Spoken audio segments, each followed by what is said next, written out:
ரஷ்ய அதிபரான Vladimir Putin அவர்கள் ஒரு க்ளோஸ்டு டோர் செஷன் அவங்க நாட்டு ராணுவம் இருப்பாங்க இல்லையா, defence generals, defence ministry general staff, இவங்க எல்லாத்தையும் கூப்பிட்டு உட்கார வச்சு என்ன நிலவரம் என்ன ஏது அப்படிங்கறதெல்லாம் பேசிக்கிறாங்க. மிக முக்கியமான நபர்கள், பல நபர்கள் வந்து பாத்தீங்கன்னா அந்த ஈவெண்ட்ல பார்ட்டிசிபேட் பண்ணிக்கிறாங்க. ராணுவ ரிலேட்டடா வந்து பாத்தீங்கன்னா நிறைய பேசியிருக்கிறார் ரஷ்ய அதிபர் விளாடிமிர் புட்டின் அவர்கள், பெல்லோஸ் அவர்கள், வேலரி கிலோஷிமா அவர்கள். இவரு ரஷ்யாவோட இப்போ ஜெனரல் ஸ்டாஃபா இருக்கிறார் இல்லையா? பல விஷயங்கள் பேசிக்கிறாங்க. அதுல மிக முக்கியமான விஷயங்கள் மட்டும் நம்ம எப்பவுமே அதுல இருக்கக்கூடிய பாயிண்ட்ஸ் மட்டும் பார்ப்போம் டிஃபரெண்ட் ரிலேட்டடா. அந்த பாயிண்ட்ஸ் நம்ம பார்க்க ஆரம்பிச்சிடலாம்.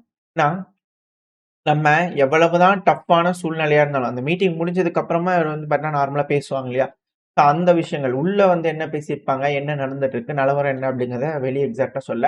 ஆனா நார்மலா ஒரு மீடியாக்கள் முன்னாடி பேசுவார் இல்லையா? அப்படி பேசும்போது நாங்க எவ்வளவுதான் இக்கட்டான சூழ்நிலைகளா இருந்தாலும், டிப்ளோமசிக்கும் வந்து பார்த்தீங்கன்னா, நாங்க ட்ரை பண்றோம்.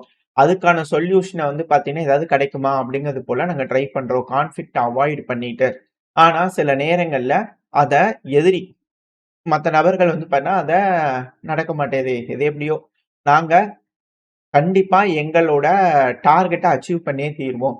வரலாறு ரீதியா இருக்கக்கூடிய எங்க பகுதிய நாங்க மீட்டெடுத்தே தீருவோம் அப்படிங்கிறது போல அவர் தரப்பிலிருந்து ஸ்டேட்மெண்ட்ஸ் வந்திருக்கு.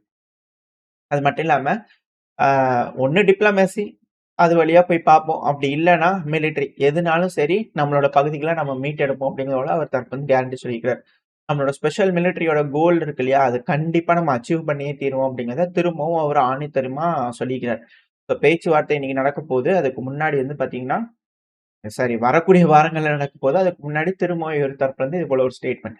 அதுக்கப்புறம் நார்த் கொரியா நண்பர்களுக்கு வந்து பார்த்தீங்கன்னா, நன்றிகள் சொல்லிக்கிறாரு. தோளோடு தோள் நின்று உதவிய நார்த் கொரியா நண்பர்களுக்கு நன்றி அப்படிங்கிறது போல, அவங்களோட இதையும் நம்ம சொல்லிட முடியாது. ரொம்ப அதிக அளவுல உதவி பண்ணாங்கன்னு பல விஷயங்கள் அத பத்தியும் பேசியிருக்கிறார்.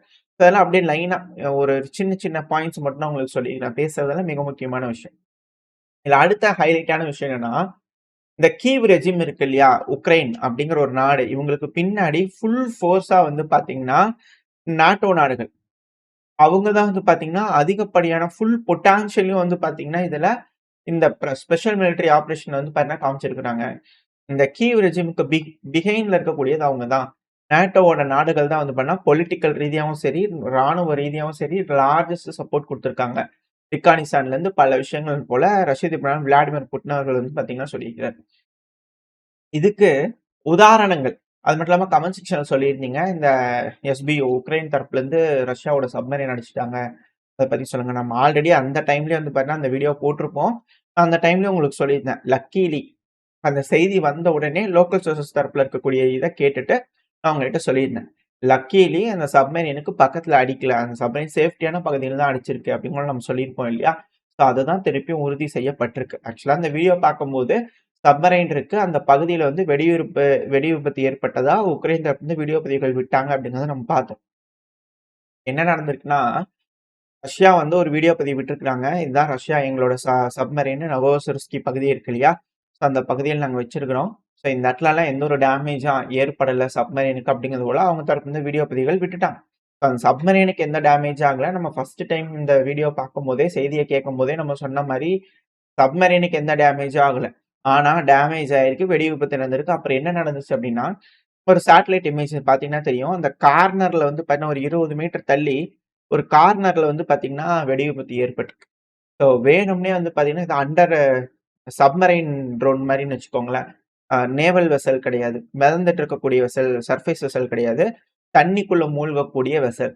இது எதுன்னு இது இது இந்த தாக்குதல் நடந்ததுக்கான காரணம் என்ன? அவங்க நெனச்சிருந்தாங்கன்னா, போய் இந்த கார்னர்ல போயிட்டு அடிக்கணும் அப்படிங்கிற நீடு கிடையாது.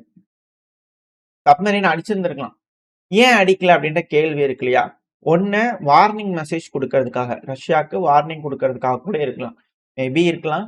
வெயிட் பண்ணி பார்ப்போம். அந்த ஒரு காரணத்தினால கூட இது போல செஞ்சிருக்கலாம். இல்ல ஏதாவது ஒரு மிஸ்கைடன்ஸ் ஆயிருக்கலாம். 2 வகை. ஆனா அந்த ரஷ்யாவோட சப்மரீனுக்கு எதுவும் ஆகல. ஆனா இது ஒரு மெசேஜ் குடுக்குற மாரி தான் தெரியுதுன்னு பல அனலிஸ்ட்களோட கருத்துக்கள் இருக்கு. இந்த பேல இருக்கக்கூடிய அந்த வீடியோ ஃபுட்டேஜையும் பார்த்தாச்சு. அந்த சப்மரீனுக்கு ஒண்ணும் ஆகல. 2வது எங்க அடிச்சிருக்கு அப்படிங்கிற இழப்புகளையும் பார்த்தாச்சு. போர்ட் இன்ஃப்ராஸ்ட்ரக்சர்ல லைட்டா டேமேஜ் ஆயிருக்கு. மத்தபடி இந்த தாக்குதல் நடக்கும்போது யாருக்கும் உயிர் சேதம், விபத்து அந்த மாரி எந்த ஒரு சேதமுமே ஏற்படல. ஸோ இதுதான் அந்த ஈவென்ட்ல நடக்கக்கூடிய விஷயம். இந்த அளவுக்கு உக்ரைன் கிட்ட வந்து பார்த்தீங்கன்னா, லாஜிஸ்டிக் சப்போர்ட், ரெக்கானிசன்ஸ் சப்போர்ட். ஏன்னா, அந்த அன்னைக்கு அமெரிக்காவோட உளவு விமானங்கள் பறந்துட்டு இருந்தது அப்படிங்கிற செய்திகள் பார்த்தோம். அதுக்கான ஃபிளைட் ரேடாரோட இமேஜ்லாம் நம்ம வச்சு பார்த்துருப்போம். என்னன்னா, இது போல விஷயங்கள்லாம் வந்து பார்த்தீங்கன்னா, ரஷ்ய அதிபரான விளாடிமிர் புட்டின் அவர்கள் சொல்றது போல, இதுக்கு பின்னாடி டைரக்ட்டா நேட்டோட நாடுகள். உதாரணத்துக்கு நான் உங்களுக்கு குடுக்குறேன். இந்த நேட்டோட நாடுகள் ஃபுல் ஃபிளெட்ஜ்டா அவங்களோட முழு திறமையும் வந்து பார்த்தீங்கன்னா, இந்த இடத்துல காமிச்சிருக்கிறாங்க அப்படிங்கிறத நம்மளால புரிஞ்சுக்க முடியுது இல்லையா? அது மட்டும் இல்லாம, இப்போ இட்டாலியோட விமானப்படைக்கு சொந்தமான ஒரு ரிகானிசான் விமானம், கல்ஃப் ஸ்ட்ரீம் 550 G550ங்கிற விமானம் கருங்கடல்ல ரோந்து பணியில வந்து பார்த்தீங்கன்னா, இப்போ இடம்பெற ஆரம்பிச்சிருக்கு. இந்த ரஷ்யா, உக்ரைன் பிரச்சனை ஆரம்பிச்சதுலேருந்து பிரிட்டன் இது பார்த்திருப்போம், பிரான்ஸ் இது பார்த்திருப்போம். திடீர்னு இட்டாலி இது பார்க்க முடியுது. அதாவது மக்கள் முன்னாடி அவங்க பேசுறது வேறயா இருக்கு. செயல்கள் வேறயா இருக்கே! நம்ம சொன்னோம் இல்லையா? ஸோ அதுதான் இதுல இருக்கக்கூடிய வேரியேஷன். ஏன்னா அவங்க என்ன சொன்னாங்கன்னா, "உக்ரைனுக்காக என்னோட பையன் சாகுறது, எங்களோட குழந்தைகள் சாகுறது விருப்பம் இல்ல." அப்படிங்கிற டெப்யூட்டி பிரைம் மினிஸ்டர் சொன்னாரு பார்த்தோம். ஆனா இப்போ இட்டாலியோட விமானப்படையோட ரிக்கானிசான் உளவு வேலை பார்க்கக்கூடிய விமானம் வந்து பார்த்தீங்கன்னா, கருங்கடல்ல வட்டமடிச்சுக்கிட்டே இருக்கு. அமெரிக்காக்கு பதிலா இப்போ இட்டாலி அந்த பொறுப்ப எடுக்க ஆரம்பிச்சிருக்கிறாங்க. ஸோ ரொமேனியாவோட கடலோர பகுதிகள்ல வந்து பார்த்தா தொடர்ந்து வட்டமடிச்சுக்கிட்டே இருக்கு. ஸோ இத வச்சு பார்க்கும்போது உளவு தகவல்கள சேமிக்கிறதுக்கான வேலைகள்ல இப்போ மேற்கு நாடுகள் கையில எடுத்துக்கிறாங்க முழு பொறுப்பையும். ஸோ நாட்டோ நாடுகள் அவங்களோட ஃபுல் ஃபிளெட்ஜ்டான ஒரு வார வந்து ரஷ்யா மேல தொடுக்கிறதுக்கு, ஒரு ஹைபிரிட் வார வந்து பார்த்தீங்கன்னா பார்க்குறாங்க. ரஷ்யாவ வழிக்கு கொண்டு வர வைக்கணும் அப்படிங்கிறது போல. அதுலருந்து நம்மளுக்கு தெரியுது. ஸோ பயந்துக்கிறாங்க. உக்ரைனுக்கு பின்னாடி நின்னுகிட்டு இது போல வேலைகள் செய்றாங்க அப்படிங்கிறது போல புரிஞ்சுக்கலாம். ரஷ்ய அதிபரான விளாடிமிர் புட்டின் அவர்கள் இந்த ஒரு பாயிண்ட் தான் சொல்ல வந்தாரு. அதுக்கான உதாரணங்கள் இது எல்லாமே. இப்ப நம்ம மெயினா அவர் சொல்லக்கூடிய விஷயங்கள். அதாவது போர் ஆரம்பிச்சது. என்னதான் இந்த ஸ்பெஷல் மிலிட்டரி ஆப்பரேஷன் போர்ன்னு அவர் சொல்ல ஸ்பெஷல் மிலிட்டரி ஆப்பரேஷன் சொன்னார். இந்த ஆப்பரேஷன் ஆரம்பிச்சாலும் நம்ம மேல ஏகப்பட்ட சாங்ஷன்ஸ் இருந்தாலும் நம்மளோட டெக்னாலஜி வளர்ந்துகிட்டே தான் இருக்கு. ஒரிஷ்னிக் மிசைல் சிஸ்டம் கூடிய சீக்கிரத்துல வந்து பாத்தீங்கன்னா நம்ம காம்பேட் டியூட்டில வந்து பாத்தீங்கன்னா என்டர் ஆக போகுது அப்படிங்கிற ஒரு தரப்புன்னு சொல்லிக்கிறாரு. இது போல புரிஷ்பெட்னிக் மிசைலா இருக்கட்டும், பொசைடன் மிசைலா இருக்கட்டும், நம்மளோட ஸ்ட்ராட்டஜியோட பொட்டான்ஷியல் வந்து பண்ண இன்க்ரீஸ் பண்ணுது. பல யுகங்களுக்கு வந்து பாத்தீங்கன்னா நம்ம நாடையும், நம்ம நாட்டு மக்களையும் அது பாதுகாக்கும் அப்படிங்கிறது போல ஒரு தரப்புன்னு திருப்பி இது போல விஷயங்கள் சொல்லிக்கிறாரு. யூனிக்கா இது போல ஆயுதங்கள், சிஸ்டம்ஸ வந்து அப்கிரேட் பண்ணிட்டு இருக்கோம். டைம் வர வர லாங் டைம்க்கு வந்து பாத்தீங்கன்னா, இந்த ஆயுதங்கள்லாம் புரொடெக்ட் பண்ணும் அப்படிங்கிற ஒரு தரப்புன்னு சொல்லியிருக்காரு. ஏன்னா, இவர் சொன்ன மாரியே சாங்ஷன்ஸ் என்னதான் போட்டாலும், இப்ப சப்மரைனுக்கே என்னதான் த்ரெட் குடுத்தாலும், இப்ப திரும்ப வந்து பாத்தீங்கன்னா, இது இன்னொரு செய்தி நேத்திக்கு நடக்கக்கூடிய விஷயம். இவர் சொல்ற மாரியே. இந்த சப்மரைன் இருக்கு இல்லையா? திருப்பி ஒரு சப்மரைன் வந்து பாத்தீங்கன்னா, புதுசா டீசல் எலக்ட்ரிக் சப்மரைன வந்து பாத்தீங்கன்னா, ரஷ்ய தரப்புல இருந்து வந்து பாத்தீங்கன்னா, டிப்ளாய் பண்ணியிருக்காங்க பால்டிக் சீல.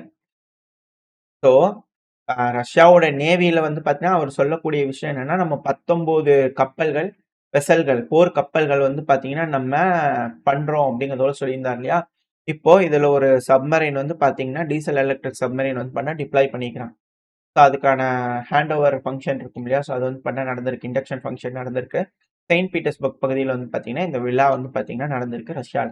ஸோ, அவர பொறுத்தவரைக்கும் என்னதான் சாங்ஷன் இருந்தாலும், நம்ம அடுத்த கட்ட வளர்ச்சி நோக்கி போயிட்டு இருக்கோம் அப்படிங்கிறது போல. ஏன் இந்த பால்டிக்ஸ் அப்படின்னா, பால்டிக்ஸ்ல தான் வந்து பார்த்தீங்கன்னா, இந்த லாத்வியா, லுத்வேனியா, மேல இருக்கக்கூடிய ஸ்வீடன்னு, பின்லாந்து இவங்கலாம் அங்க இருக்கக்கூடிய போக்குவரத்த வந்து பார்த்தீங்கன்னா, ஏதாவது செய்யலாமா அப்படின்னு யோசிச்சிருந்தாங்க. சமீபத்தில கூட வந்து வந்து விசாரிச்சுட்டு போற மாரிலாம் இருந்தாங்க இல்லையா? ஸோ அதுக்காக அந்த பகுதியில அவங்களோட ஆளுமைய செலுத்துறதுக்காக ரஷ்ய தரப்பு வந்து இப்ப சப்மரைன், போர்க்கப்பல்கள் அதிகமா இந்த பால்டிக் சீல வந்து பார்த்தீங்கன்னா, டிப்ளாய் பண்ணிட்டு இருக்காங்க. இதுல என்னன்னா, ஸ்வீடன் தரப்புலருந்து வரக்கூடிய செய்தி, ஒரு நாளைக்கு முன்னாடி வரக்கூடிய செய்தி, ஸ்வீடனோட கடற்படை வந்து பார்த்தீங்கன்னா, ரஷ்யாவோட இந்த டேங்கர்ஸ் அ இருக்கு இல்லையா? அவங்க ஷேடோ டேங்கிங்ன்னு சொல்லுவாங்க. ஷேடோ டேங்கிங்ன்னா அவங்ககிட்ட இன்சூரன்ஸ் போடல. அவங்ககிட்ட இன்சூரன்ஸ் போட்டா நல்ல டேங்கர் அவங்ககிட்ட போடல அப்டின்னா, ஷேடோ டேங்கர்ன்ருவாங்க. ஏன்னா வர்த்தகமே அவங்கள நம்பி தான் இருக்கணும் அப்டிங்கிறதெல்லாம் அவங்களுக்கு ஒரு எண்ணம் போல தெரியுது. சரி ஓகே. இதுல என்னன்னா, அவங்க தடை செய்யக்கூடிய டேங்கர்ஸ்ன்னு வச்சுக்கோங்களேன். அவங்களோட ஆதரவு, உத்தரவு இருந்தா தான் ஒரு கப்பல் வந்து கடல்ல போணும். இல்லைன்னா ஷேடோ டேங்கிங்ன்றுவாங்க. ஸோ இந்த கப்பல் வந்து பார்த்தீங்கன்னா, போயிட்டு இருக்கும்போது, ரஷ்யாவோட ஆயுதம் ஏந்திய ஆர்ம்டு பெர்சன் கார்ட்ஸ் வந்து பார்த்தீங்கன்னா, கப்பல்லயே இருக்காங்க அப்படிங்கிறது போல இந்த பால்டிக் சீல சொல்றாங்க. ஏன்னா இல்லைன்னா நீங்க தான் வந்து புடிச்சுட்டு போயிருவீங்க இல்லையா? அப்படிங்கிற ஒரு கேள்வி இருக்கு. ஸோ ரஷ்யா அவங்களோட ஆயில் டேங்கர்ஸ என்ன ஆனாலும் பார்த்துரலாம்னு சொல்லிட்டு அவங்க புரொடெக்ஷன்ல வச்சிருக்காங்க அப்படிங்கிற மாற்று கருத்து இல்ல. இது ரஷ்ய அதிபரான விளாடிமிர் புட்டின் அவர்கள் பேசக்கூடிய ஸ்டேட்மெண்ட். இன்னும் நெறைய விஷயங்கள் பேசினாரு. ரொம்ப நேரம் இருந்தது. அதுல ரொம்ப முக்கியமான விஷயங்கள் மட்டும் வந்து பார்த்தீங்கன்னா, நம்ம அவங்ககிட்ட சொல்லியிருக்கோம். ஏன்னா அதிகமா பேசுறேன் அப்படிங்கிற கம்ப்ளைண்ட் பண்றதுனால ரொம்ப இம்பார்ட்டன்டான பாயிண்ட் மட்டும்.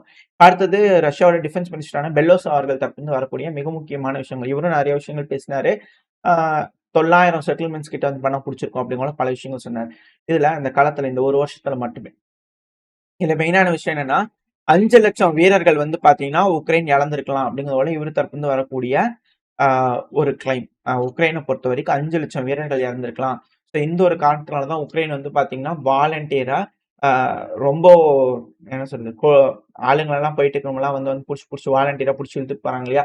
ஸோ இது போல வேலைகள்லாம் உக்ரைன் தரப்புலருந்து ஈடுபடுறாங்க அப்படிங்கிறதோட பெல்லோஸ் அவர்கள் தரப்புன்னு சொல்லியிருந்தார்.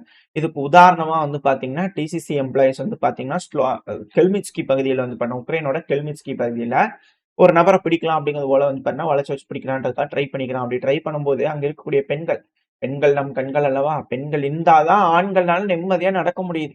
இல்லன்னா ஆண்களுக்கெல்லாம் எங்க பாதுகாப்பு இல்லையா? அங்க இருக்கக்கூடிய பெண்கள் கூட்டம் வந்து பார்த்தீங்கன்னா, தைரியமா டிசிசி எம்ப்ளாயி கிட்ட இருந்து வந்து பண்ணா ஒரு ஆண காப்பாத்தி இருக்கிறாங்க. இல்லன்னா அந்த ஆணோட நிலைமை என்ன ஆயிருக்கும் இல்லையா? இப்ப பெண்கள்னா ரொம்ப கஷ்டமாயிருங்க வாழ்றது ஆண்களுக்கு. ஸோ அதனால அங்க இருக்கக்கூடிய அந்த ஆண வந்து பார்த்தீங்கன்னா, பெண்கள் வந்து சண்டையிட்டு காப்பாத்திக்கிறாங்க. ஸோ அதெல்லாம் வச்சு பார்க்கும்போது பெல்லோஸ் அவர்கள் சொல்லக்கூடிய செய்தி உறுதிப்படுத்தப்படுது. அது மட்டும் இல்லாம சண்டையில வந்து பண்ண காயமடைறாங்க ரஷ்ய வீரர்கள். அதுல 90% வீரர்கள வந்து பார்த்தீங்கன்னா, நம்ம காப்பாத்தியிருக்கோம் அப்படிங்கிறதோட பெல்லோஸ் அவர்கள் தரப்பிலிருந்து வரக்கூடிய செய்திகளா இருக்கு. ஸோ இதெல்லாம் வச்சு பார்க்கும்போது பேட்டில் ஃபீல்ட்ல இப்போதைக்கு பாசிட்டிவா வந்து பண்ணா ரஷ்யாக்கு இருக்கு அப்படிங்கிறத புரிஞ்சுக்க முடியுது. ஸோ இது இந்த ரஷ்யா, உக்ரைன் இது ரிலேட்டடா நடக்கக்கூடிய விஷயங்கள். ரஷ்ய அதிபர் விளாடிமிர் புட்டின் அவர்கள் அந்த குளோஸ்ட் செஷன்ல வந்து பண்ணா பேசக்கூடிய விஷயங்கள். ஸோ இதெல்லாம் மிக முக்கியமான விஷயங்கள் பார்த்தாச்சு.